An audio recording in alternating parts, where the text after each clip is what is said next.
자비로우신 주님, 오늘도 우리에게 호흡과 생명 주시니 감사합니다. 그 생명 들고 이 새벽부터 간절한 마음으로 나와왔으니 이 시간 하나님의 임재를 강력하게 경험하게 하옵소서. 이 새벽에 함께 나누는 말씀이 오늘 하루를 비추는 밝은 빛이 되게 하시고 특별히 우리의 길을 인도하여 주옵소서. 그 말씀의 약속을 붙들고 기도할 때에 하나님 이 시간 하늘의 문을 열어주시고 기도의 문을 열어주시고 우리의 기도에 응답하여 주옵소서. 그래서 이 새벽부터 은혜가 충만한 가운데 맡겨주신 하루를 믿음으로 승리하게 하옵소서. 주님, 우리 대한민국을 위해 기도합니다. 불쌍히 여겨 주옵소서. 우리 그리스도인들을 사용하셔서 부정적인 말만 하지 않게 하시고 오히려 나라를 위하여 엎드려 기도함으로 우리나라 살려주옵소서. 주님, 우리 대전중앙교회를 위해 기도합니다. 목마른 심정으로 우리 성도들 이 자리에 나올 때마다 하나님 만나게 하시고 말씀 가운데, 찬양 가운데, 기도 가운데 힘과 능력을 얻게 하옵소서. 특별히 주일 강단을 통해 광야가 숲이 되는 은혜가 있게 하시고 다음 세대와 청년과 장년에 이르기까지 교회를 통해 끊임없이 생명이 공급되게 하옵소서. 오늘도 대전중앙의 이름으로 살아가는 우리 성도들의 삶을 붙잡아 주시고 직장과 사업장에서 생계를 이어갈 때에 하나님 강력하게 도와주옵소서. 질병으로, 정신적으로 또 심적으로 고통당하는 우리 성도들이 있습니다. 찾아가셔서 위로하시고 고쳐주시옵소서. 우리의 기도를 들으시고 함께 하시는 예수님의 이름으로 기도하옵나이다. 아멘. 우리 말씀 같이 찾겠습니다. 오늘 하나님께서 우리에게 주시는 말씀 누가복음 22장입니다. 신약성경 누가복음 22장 24절에서 34절까지의 말씀입니다. 누가복음 22장 24절에서 34절까지의 말씀입니다. 우리 한 절씩 교독하겠습니다. 제가 먼저 읽습니다. 또 그들 사이에 그중 누가 크냐 하는 다툼이 난지라. 이르시되 이방인의 임금들은 그들을 주관하며 그 집권자들은 은인이라 칭함을 받으나 너희는 그렇지 않을지니 너희 중에 큰 자는 젊은 자와 같고 다스리는 자는 섬기는 자와 같을지니라. 먹는 자가 크냐 섬기는 자가 크냐 앉아서 먹는 자가 아니냐. 그러나 나는 섬기는 자로 너희 중에 있노라. 너희는 나의 모든 시험 중에 항상 나와 함께한 자들인즉 내 아버지께서 나라를 내게 맡기신 것 같이 나도 너희에게 맡겨 너희로 내 나라에 있어 내 상에서 먹고 마시며 또는 보좌에 앉아 이스라엘 12지파를 다스리게 하려 하노라. 시몬아, 보라, 사탄이 너희를 밀가부르듯 하려고 요구하였으나 그러나 내가 너를 위하여 내 믿음이 떨어지지 않기를 기도하였노니 너는 돌이킨 후에 내 형제를 굳게 하라. 말하되 주여 내가 주와 함께 오게도 죽는 데에도 가기를 각오하였나이다. 함께 있습니다. 이르시되 베드로야 내가 내게 말하노니 오늘 닭 울기 전에 내가 3번 나를 모른다고 부인하리라 하시니라. 아멘. 오늘도 이 새벽을 깨어 나오신 여러분을 진심으로 환영합니다. 이 시간 말씀 가운데 강력한 하나님의 음성을 들으시고요. 또 여러분 기도하실 때 여러분 기도에 하나님이 응답하시기를 주님의 이름으로 축복합니다. 이 시간 누가복음 22장 24절에서 34절까지 말씀 같이 읽었는데요. 여전히 우리를 붙들고 계신 예수님, 여전히 우리를 붙들고 계신 예수님이라는 제목으로 같이 말씀 나누겠습니다. 누가복음 22장은 예수님의 십자가를 앞두고 일어난 여러 가지 이야기를 소개합니다. 유월절이 다가왔고요. 대제사장과 서기관들은 예수님을 죽이기 위해서 머리를 맞대고 있습니다. 자, 그리고 제자 중 한 명인 가룟 유다는 돈을 받고 언제 어떻게 예수님을 넘길까 고민하고 있죠. 자, 그 순간 어제 나눴던 것처럼 예수님은 제자들을 모아서 최후의 만찬을 하셨습니다. 자, 그리고 난 다음에 일어난 일이 바로 오늘 말씀이죠. 자, 그런데 24절을 보면 이 여러 가지 일 중에서 제자들은 누가 크냐 하고 서로 다투고 있습니다. 자, 24절 보십시오. 또 그들 사이에 그중 누가 크냐 하는 다툼이 난지라. 자, 그리고 예수님이 그냥 꾸짖고 넘어가지 않으시고요. 아주 길게 이 누가 서로 크냐 하는 다툼에 대해서 답변하시고 이야기하십니다. 자, 이 부분을 함께 살펴보고자 합니다. 십자가를 앞두고 또 여러 가지 일이 일어나는 상황에서 예수님이 아주 길게 친절하게 답변하는 이 장면에 우리가 붙들어야 할 여러 가지 진리가 있어요. 특별히 우리가 예수님을 믿기 시작하면서 예수님을 붙들고 살아가면서 얻게 되는 놀라운 두 가지의 은혜가 있는데요. 자, 하나씩 살펴보면서 우리도 오늘도 주님을 붙들고 이 풍성한 은혜를 누리시길 바랍니다. 자, 첫 번째, 예수님을 붙들었을 때 생기는 첫 번째 은혜는 섬김을 통한 리더십에 눈을 뜨기 시작한다는 겁니다. 그러니까 제자들은 최후의 만찬도 했고요, 여러 가지 이야기도 나눴는데, 십자가에 관한 이야기도 나눴는데 여전히 모여서 누가 서로 크냐 하고 다투고 있습니다. 그러니까 세상이 말하는 리더십과 권위와 권력과 힘에 대한 관점을 버리지 못했죠. 그래서 예수님이 나를 믿게 되면 생기는 관점이 하나 있는데 섬김을 통한 리더십이라고 이야기하십니다. 자, 25절을 보십시오. 먼저 예수님이 세상이 말하는 권위와 리더십을 소개합니다. 예수께서 이르시되 이방인의 임금들은 그들을 주관하며 그 집권자들은 은인이라 칭함을 받으나. 자, 세상의 리더십을 두 가지 단어로 소개하는데 하나는 은인이란 단어고요, 하나는 주관하다라는 단어입니다. 은인은 당시 헬라 시대의 권력자와 지배자를 가리키는 용어였습니다. 로마의 9대 황제인 베스파시아누스 때부터 쓰였는데요, 그가 반역자들을 물리치고 로마로 돌아오자 사람들이 그를 치켜 세우면서 이렇게 얘기했대요. 그는 우리의 은인이자 우리의 구세주입니다. 자, 그때부터 권위자 그리고 힘을 가진 사람, 권력자를 향하여서 은인이라고 생각했답니다. 자, 그리고 또 사용하는 단어가 주관하다는 단어입니다. 이거는 절대적으로 수직적인 관계 속에서 지배하고 주관해서 리더십을 발휘하는 방법을 이야기합니다. 자, 그러니까 세상은요, 권력과 공을 치켜 세우고요, 수직적인 방법에 의해서 리더십을 발휘해요. 자, 어떻게 보면 무척이나 편안합니다. 리더는 나름대로 자신의 권위와 자신의 공을 인정받고요, 수직적인 관계 속에서 사람들은 리더십을 발휘합니다. 여기에 우리는 익숙해져 있습니다. 그래서 주님이 이야기하는 겁니다. 이 익숙해져 있는 이 리더십의 수직적인 관계를 탈피하라는 겁니다. 자, 그러면서 26절과 27절에 예수님이 이렇게 이야기하십니다. 나는 한 번도 그렇게 리더십을 발휘한 적이 없다. 보십시오. 너희는 그렇지 않을지니 너희 중에 큰 자는 젊은 자와 같고 다스리는 자는 섬기는 자와 같을지니라. 앉아서 먹는 자가 크냐 섬기는 자가 크냐, 앉아서 먹는 자가 아니냐. 그러나 나는 섬기는 자로 너희 중에 있노라. 예수님 말씀하십니다. 자신은 가장 권위가 있고 가장 힘을 많이 가진 높은 사람인데 오히려 섬김의 본을 보여서 너희에게 리더십을 발휘했다. 어제였나요? 극동방송을 아침에 들으면서 출근하는데 한 목사님이 이렇게 설교하시더라고요. 리더십 그리고 권위에 관한 거였어요. 그러면서 중학생을 놓고 이렇게 설교하시더라고요. 중2병이라고 들어보셨습니까?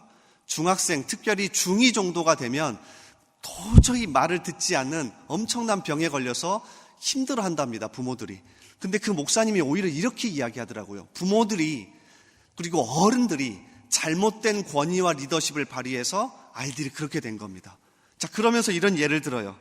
중학생 정도 되면 어른들이, 부모들이 이런 얘기를 많이 한답니다. 야, 중학생이나 되었으면서 그것도 혼자 못해? 중학생 정도 되었으면 이제 그건 알아서 혼자 해야지. 자, 그런데 또 갑자기 중학생에게 이렇게 얘기한답니다. 야, 어디 중학생이 이 자리에 끼는 거야? 그러니까 도저히 어디에 관점을 두어야 할지 모른답니다. 그러면서 이 목사님이 이렇게 얘기합니다.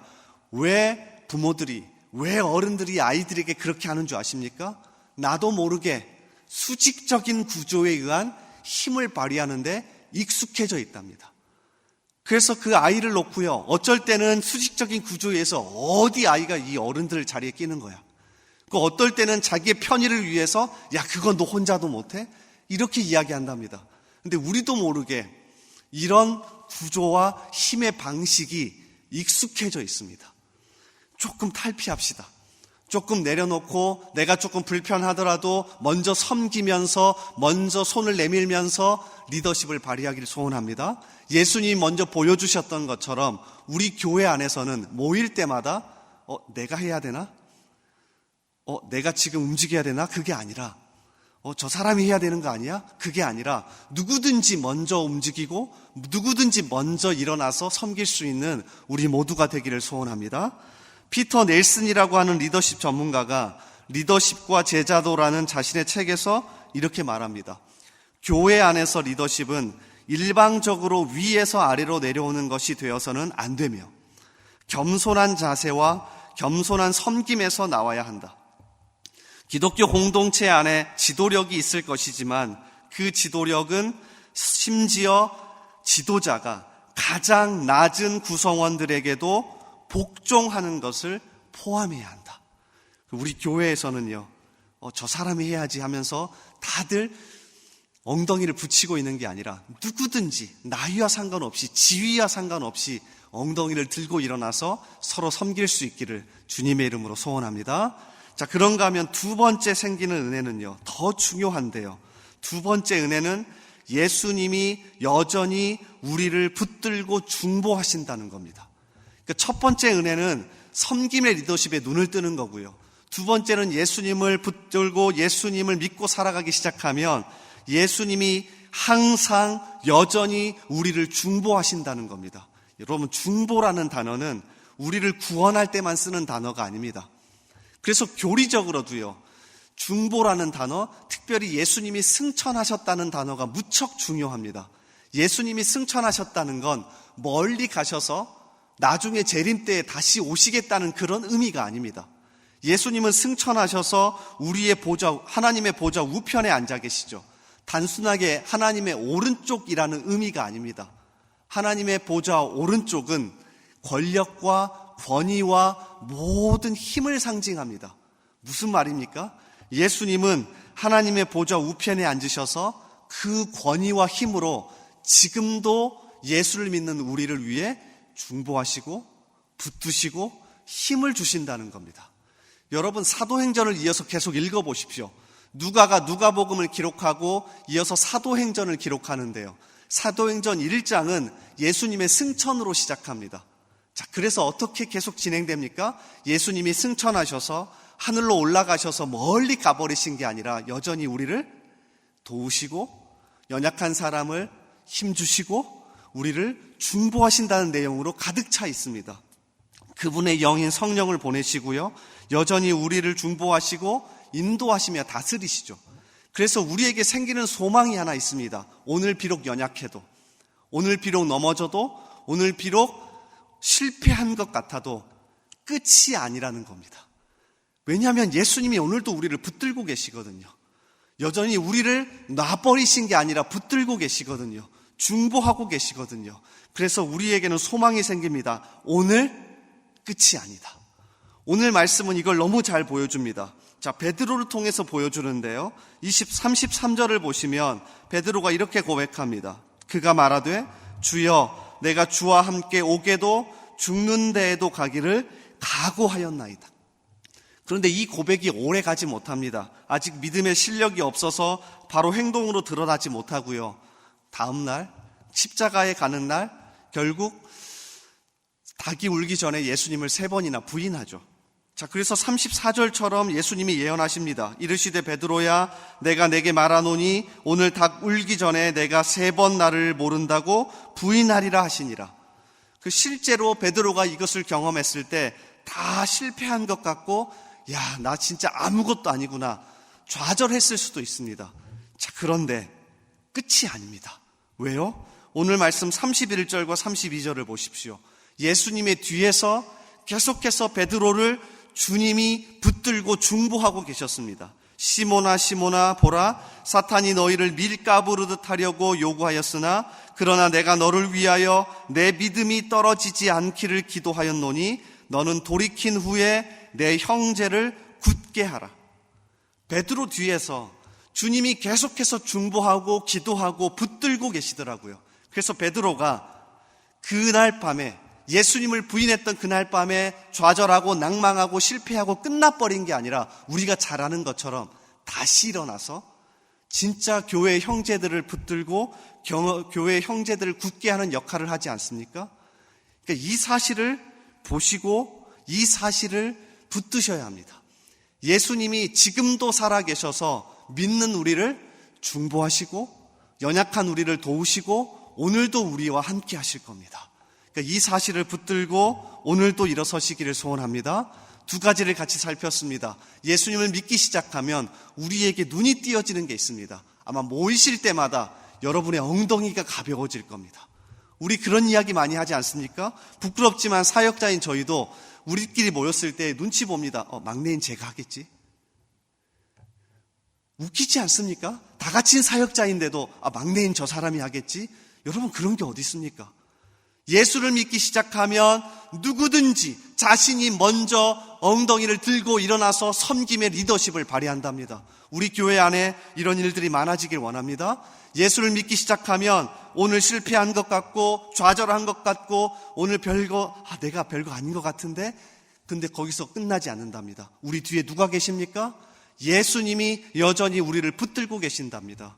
이 사실을 붙들고 오늘도 힘있게 살아가시기를 주님의 이름으로 소원합니다. 우리 같이 오늘 말씀을 붙들고 기도하며 나아갑시다. 하나님 오늘도 우리 가운데 말씀 주셔서 감사하고 이 말씀 붙들고 기도합니다. 하나님 오늘도 우리와 함께하여 주시고 하나님의 보좌 우편에서 그 힘과 능력으로 우리에게 지혜 주시고 우리에게 힘 주시니 그 주님 붙들고 오늘도 일어서게 하여 주옵소서. 주님 또한 우리 가운데 섬김의 리더십이 더 강력해지길 원합니다. 내 지위, 내 나이, 내 힘, 내가 어느 정도 되니까 주님 이런 생각 내려놓고 오히려 먼저 손을 내밀고 먼저 우리가 일어서서 섬길 수 있는 그런 리더십을 발휘할 수 있도록 우리 가운데 함께하여 달라고 말씀 붙들고 기도합시다. 또한 우리 교회와 우리 나라를 품고 기도해 주십시오. 하나님 우리 대한민국 불쌍히 여겨 주옵소서. 사회와 경제와 정치와 문화 모든 분야에서 하나님의 나라가 확장되게 하시고 특별히 믿는 우리를 사용하여 주시옵소서. 주님 우리 교회를 불쌍히 여겨 주옵소서. 이 자리에 나올 때마다 우리 성도들 힘을 얻게 하시고 또 신방을 통하여서 대신방 기간입니다. 하나님 그 말씀과 기도를 통하여 우리의 가정이 우리의 직장이 삶의 터전이 살아나게 하여 주옵소서. 주님 가정의 달 부흥회가 시작되었습니다. 매 주일 오후에 하나님 강사를 모시고 말씀 듣고 기도할 때마다 우리의 가정들이 회복되고 살아나게 하여 주옵소서. 우리 이러한 기도 제목으로 우리 교회와 나라와 말씀을 붙들고 기도하며 나아가겠습니다. 우리 주여 한번 외치고 기도합니다. 주여 아버지 하나님 이 시간 우리 가운데 함께하여 주시옵소서. 주님 특별히 우리가 이 시간 기도하오니 하늘의 문을 여시고 우리 가운데 함께하여 주옵소서. 하나님 특별히 오늘 말씀 가운데 주님을 붙들고 살아갈 때에 우리에게 얻어지는 두 가지 은혜가 있습니다. 하나님 우리 가운데 오늘도 함께하시고 오늘도 은혜 베푸시고 오늘도 우리 가운데 역사하여 주옵소서. 주님 특별히 우리가 연약합니다. 매일 넘어지고 매일 실패한 것 같고 매일 좌절하고 매일 믿음을 잃어버린 것 같은 그 순간에도 하나님 우리 뒤에서 하나님 하늘 보좌 하나님의 오른편에서 그 권력과 권위와 힘으로 우리를 여전히 붙들고 이끄시는 그 하나님 주님이 계시기에 예수님이 계시기에 우리가 힘을 얻고 살아갈 수 있습니다. 주여 함께하여 주옵소서. 주여 오늘도 도와주시옵소서. 하나님 또한 우리가 서로를 향하여서 힘을 얻기를 원합니다. 서로를 향하여서 리더십을 발휘하기를 원합니다. 서로를 향하여서 섬김의 리더십을 발휘하기를 합니다. 수직적인 구조가 아니라 하나님 내가 이 정도 되니까 내가 목사니까 내가 장로니까 내가 안수집사니까 내가 권사니까 주님 내가 이 정도 됐으니까 그런 생각을 내려놓고 먼저 섬기고 먼저 손을 들고 먼저 엉덩이를 댈 수 있는 우리가 될 수 있도록 주여 함께하여 주시옵소서. 우리를 불쌍히 여겨 주옵소서. 하나님 또한 우리나라와 우리 교회를 위해 기도합니다. 우리 대한민국 불쌍히 여겨 주셔서 정치와 사회와 경제와 문화와 모든 분야에서 하나님 성경적 가치관이 발현되길 원합니다. 하나님 우리 믿는 자들이 무릎 꿇고 먼저 기도함으로 살아날 수 있게 하여 주옵소서. 하나님 우리 믿는 자들을 사용하여 주옵소서. 하나님 우리 믿는 자들이 매일같이 무릎 꿇고 나라를 품고 기도하게 하여 주옵소서. 하나님 또한 우리가 우리의 각자의 삶의 자리에서 서로를 위해 기도합니다. 우리 교회를 위해 기도합니다. 하나님, 우리 교회 불쌍히 여겨주옵소서. 교회 나올 때마다 하나님 성도들이 말씀의 은혜를 얻게 하시고, 교회 나올 때마다 하나님 가운데 우리가 새로워지게 하시고, 교회 나올 때마다 하나님 우리가 기도할 때마다 우리 기도에 응답하시고 말씀하여 주시옵소서. 하나님, 가정의 달 부흥회를 통하여 우리 가정들이 회복되게 하시고, 드려지는 예배 가운데 하나님 우리의 영혼이 회복되고 믿음이 회복되고 결단하는 시간들이 될 수 있도록 하나님 도와주시고 인도하여 주시옵소서. 주여 붙잡아 주시옵소서. 인도하여 주옵소서. 아버지 도와주옵소서.